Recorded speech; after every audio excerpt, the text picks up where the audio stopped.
এখন এই সংবিধানে এই ধরনের অন্তর্বর্তী সরকার গঠনের কোনো বিধান আছে কি? নাই। সুতরাং কঠোর আইনি অর্থে ইউনূসের সরকার সংবিধানের অধীনে অবৈধ। এর চেয়েও খারাপ, এই সরকার এমন একটা সরকারকে অপসারণ করে বসানো হয়েছে যা এই সংবিধান অনুসারে গঠিত হয়েছিল।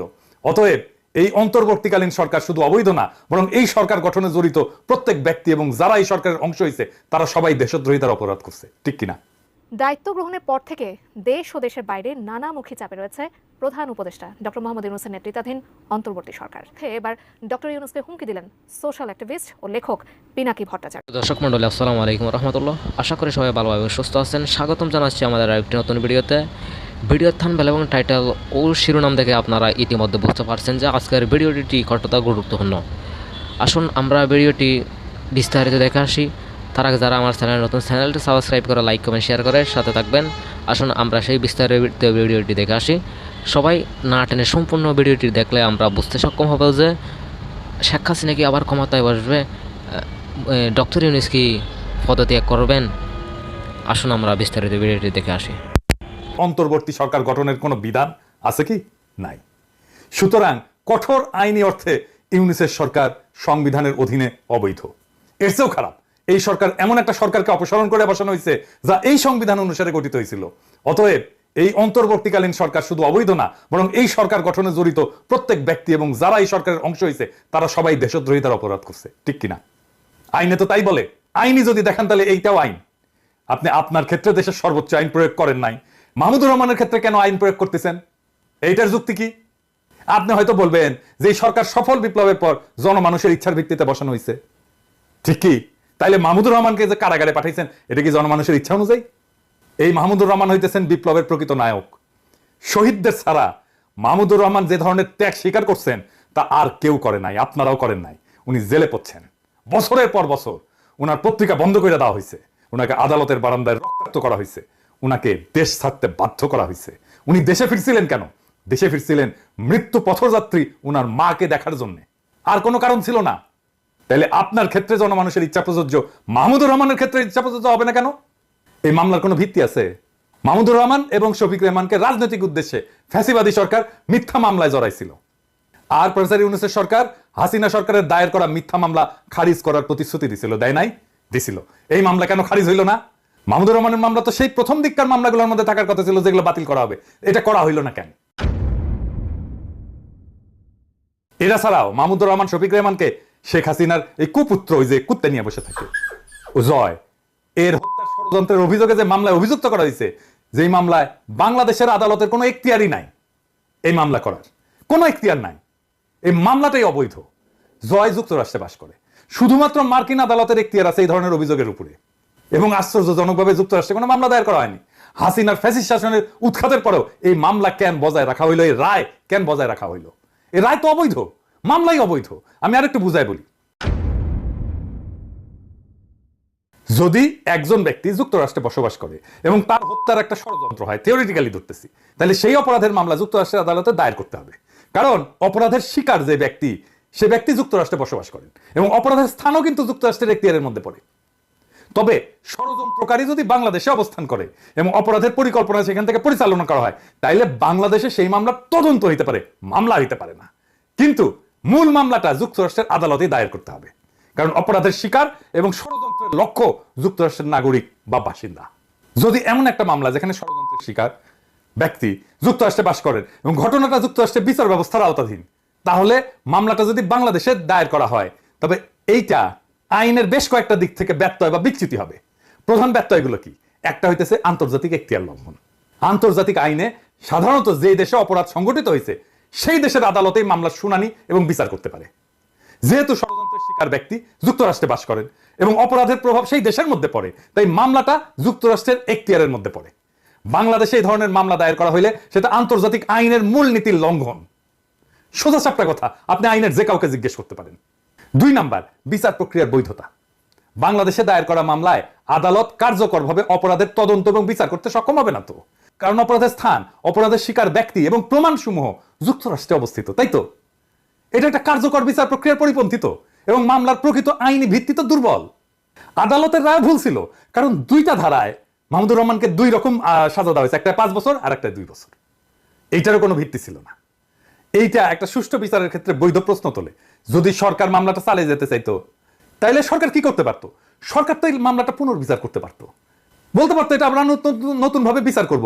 কারণ যেই দেশের আদালতের বারান্দায় মাহমুদুর রহমানকে আহত করে রক্তাক্ত করা হয় সেই দেশে তো মাহমুদুর রহমান ন্যায় বিচার পাবে না, পানো নাই। উনাকেই বলা হয়েছিল ট্রুথ ইজ নো ডিফেন্স, বলে নাই? বলছিল তো। তাহলে উনি তো ন্যায় বিচার পাবেন না। তো এই মামলা কেন পুনর্বিচার করা হলো না? 69-এ গণ আন্দোলনের মুখে পাকিস্তানের প্রেসিডেন্ট আইয়ুব শেখ মুজিবের বিরুদ্ধে আগরতলা ষড়যন্ত্র মামলা প্রত্যাহার করছিল, করে নাই?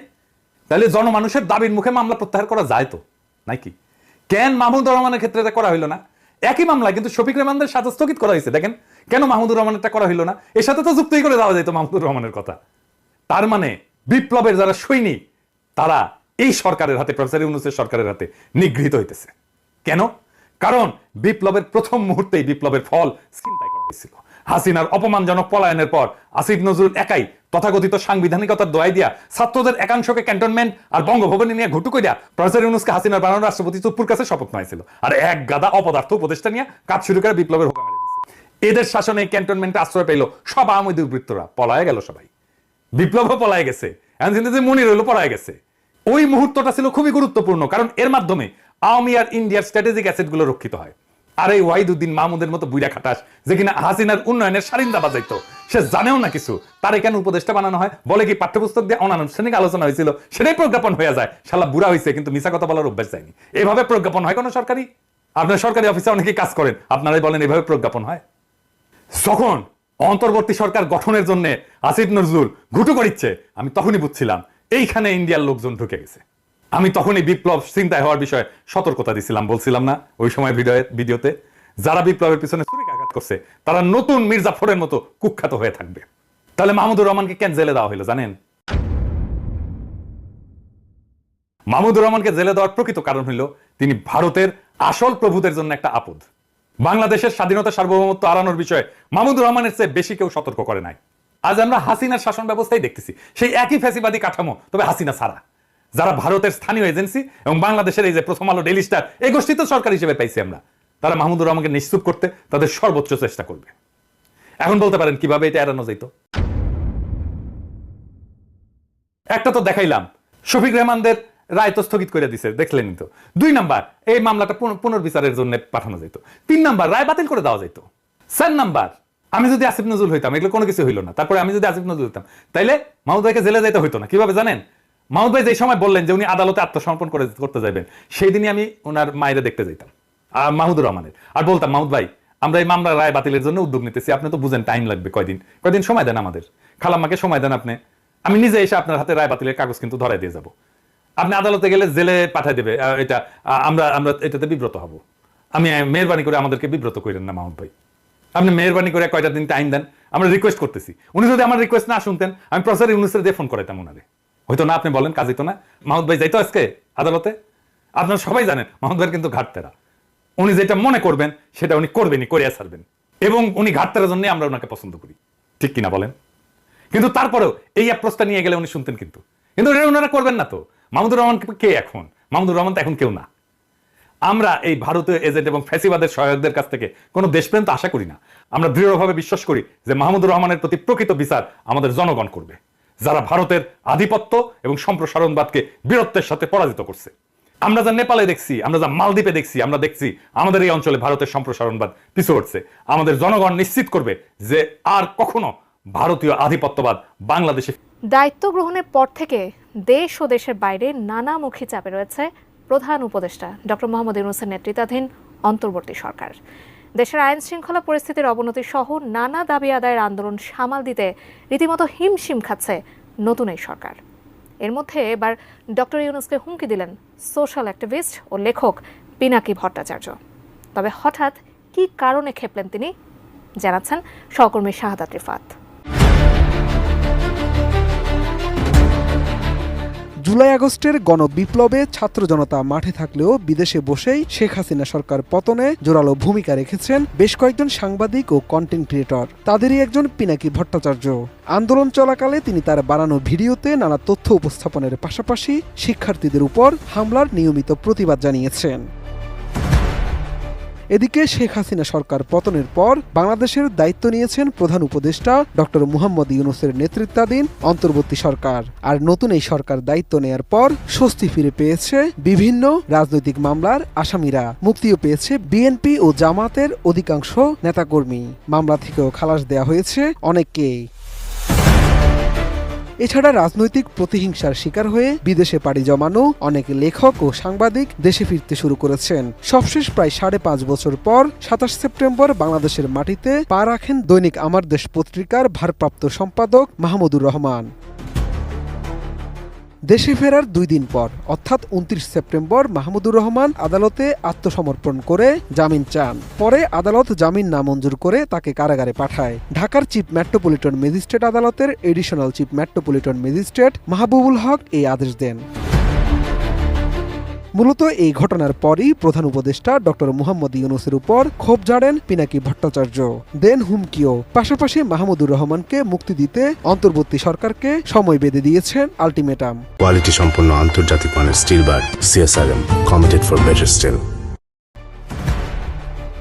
30 সেপ্টেম্বর বিকেলে সামাজিক যোগাযোগ মাধ্যম ফেসবুকে দেয়া ওই পোস্টে পিনাকি ভট্টাচার্য জানান, মাহমুদুর রহমানকে যদি মুক্তি না দেয়া হয় তাহলে ডক্টর ইউনূসকে গণশত্রু বানিয়ে দেয়া হবে, এমনকি সরকারকে দুঃখ প্রকাশ করারও সময় দেবেন না বলে হুঁশিয়ারি দিয়েছেন তিনি।